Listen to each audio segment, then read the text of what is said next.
Olá, alunos de contábeis, tudo bem? Aqui é o professor Sérgio Neme, disciplina de legislação trabalhista e previdenciária, e dando continuidade ao nosso tema do encontro da última aula. Hoje nós vamos ainda falar sobre o empregador, mas sobre uma figura que tem a ver com o empregador, chamada grupo econômico. Na verdade, hoje nós conversaremos sobre grupo econômico e sucessão empresarial. Não é a mesma coisa, né? Na verdade, sucessão trabalhista e grupo econômico não são a mesma coisa, e eu vou tentar esmiuçar aqui para vocês as diferenças. O grupo econômico, ele é mais ou menos o seguinte. Eu me lembro muito bem do exemplo do banco. O Banco Itaú, por exemplo, a holding que é a dona do Banco Itaú chama Holding Itaú Unibanco S.A. Essa empresa, ela é sócia direta ou indiretamente de 23 atividades econômicas diferentes. Desde banco, cartão de crédito, operadora de maquininha de cartão, eles têm, fabricam cimento, eles têm uma série de atividades financeiras. O que acontece? Quando você imagina essa estrutura aí, o Banco Itaú, que é o banco componente desse grupo, com a empresa de maquininha de cartão de crédito, com a financeira do grupo, com a empresa de cimento, com a siderúrgica e com a empresa de tecnologia Itautec, que vocês já devem ter ouvido falar, também é do grupo Itaú, e tantos outros empresas que fazem parte desse grupo.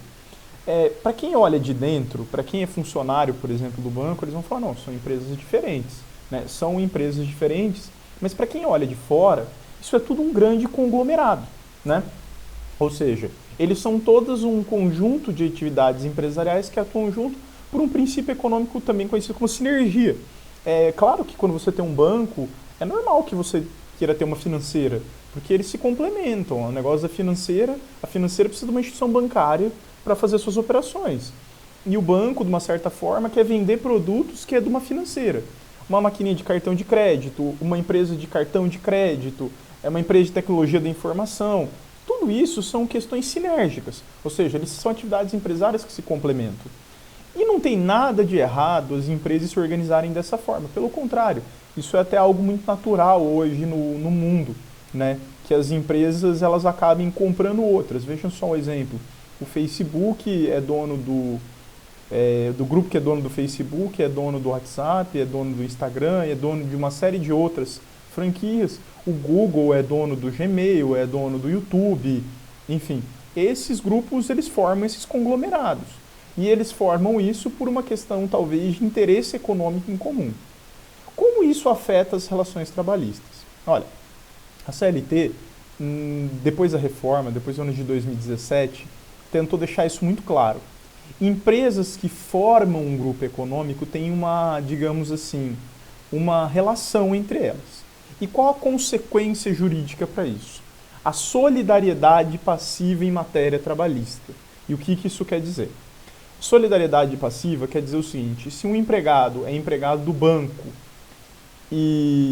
ou ele é empregado, por exemplo, da financeira, e se a financeira teoricamente não pagasse uma ação trabalhista para esse empregado poderia acionar o banco. E por quê? Porque há entre eles um grupo econômico.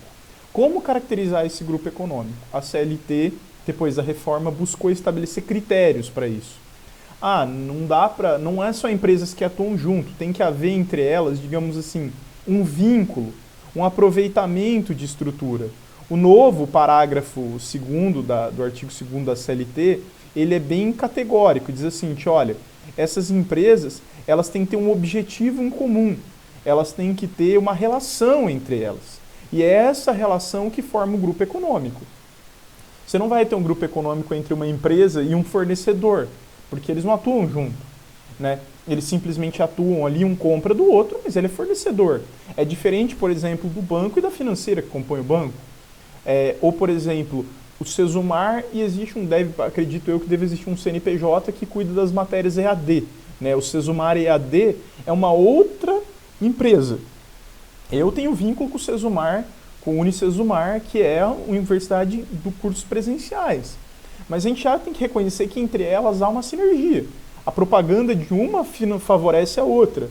Eles até dividem, por exemplo, portais parecidos, a mesma infraestrutura logística, de marketing, de propaganda, de folha de pagamento, a mesma contabilidade, o mesmo jurídico.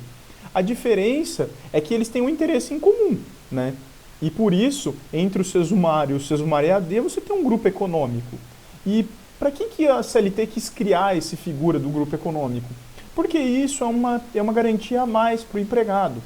De que se ele trabalha para uma empresa que é um grupo econômico, ele sabe que não só o empregador direto dele, mas esses empregadores indiretos são corresponsáveis pelas obrigações trabalhistas. A dizer, se o empregador direto não pagar, ele pode responsabilizar os outros empregadores, ou seja, essas outras empresas componentes do grupo econômico. Então, o empregado que, por exemplo, trabalha na Finaustra, que é a financeira do Grupo Itaú, ele pode ficar tranquilo que mesmo que essa financeira venha quebrar, ele pode sim responsabilizar o Banco Itaú, né? E o Banco Itaú provavelmente pagará essa ação trabalhista, porque entre eles há uma solidariedade passiva, porque eles compram um grupo econômico. Agora, uma outra figura que não pode ser confundida é a figura da sucessão de empregadores. Aí é diferente. O que é a sucessão de empregadores? É talvez o exemplo mais comum. Você tem uma empresa ali e tem 10 empregados e atua, por exemplo, no setor de confecção, né? Eu vou lá e compro a tua empresa. Ou monto um outro CNPJ, mas pego e mantenho o mesmo aluguel no mesmo local, compro o teu estoque, mantenho os mesmos empregados. Pro lado do empregado, o que aconteceu? Uma sucessão de empregadores. Antes ele era empregado do A e agora ele é meu empregado. Ou seja, como diz a CLT, vocês vão ver aí no material, no artigo 10 e no 448, as alterações na figura societária, controle societário ou gestão do negócio não alteram o contrato de trabalho. Então, aquele que pega uma atividade empresária e adquire ela, ou muda os sócios, nada disso altera a relação trabalhista, porque houve uma sucessão de empregadores. Então vamos dizer assim, vamos imaginar o caso, a empresa A trabalhava ali com confecção, e a empresa B foi lá e comprou o estoque, contratou os mesmos funcionários, alocou o mesmo local, comprou as máquinas dela e usa inclusive a mesma fachada. Houve uma sucessão. Agora, esses empregados são empregados de qual empresa? Da empresa B. Da empresa B. E se ela não pagar as questões trabalhistas, eles podem cobrar a empresa B. E a empresa A, ela saiu da jogada? Não. Se a empresa B não arcar com as suas responsabilidades trabalhistas, a empresa A é subsidiária. Ou seja, cobra-se a B não pagou, tenta cobrar a A novamente. Essa figura da sucessão é muito comum em direito trabalhista. Por quê? Porque às vezes alguns empregadores tentavam fazer fraude usando isso. Ele pegava uma empresa no nome de um laranja, contratava os empregados, funcionava, e aí ele ia lá e abria uma outra. E aí nessa outra passava os mesmos funcionários. E tentava se desvincular. Na verdade, vai criar um vínculo entre essas empresas. Isso não é a mesma coisa que grupo econômico. Porque no grupo econômico elas respondem uma do lado da outra, elas são solidárias. E no sucessão, a sucessora fica, não conseguiu cobrar ela, você cobra a sucedida. Ou seja, uma depois a outra. A configuração da sucessão demanda prova. É o juiz que vai mensurar isso no caso concreto. Mas esses são elementos comuns, como explorar a mesma atividade econômica, usar os mesmos funcionários, usar a mesma marca, usar o mesmo local, usar o mesmo maquinário e coisas do gênero. Tudo isso atrai responsabilidade por sucessão. Isso é, na verdade, uma proteção, uma garantia que o empregado tem, né?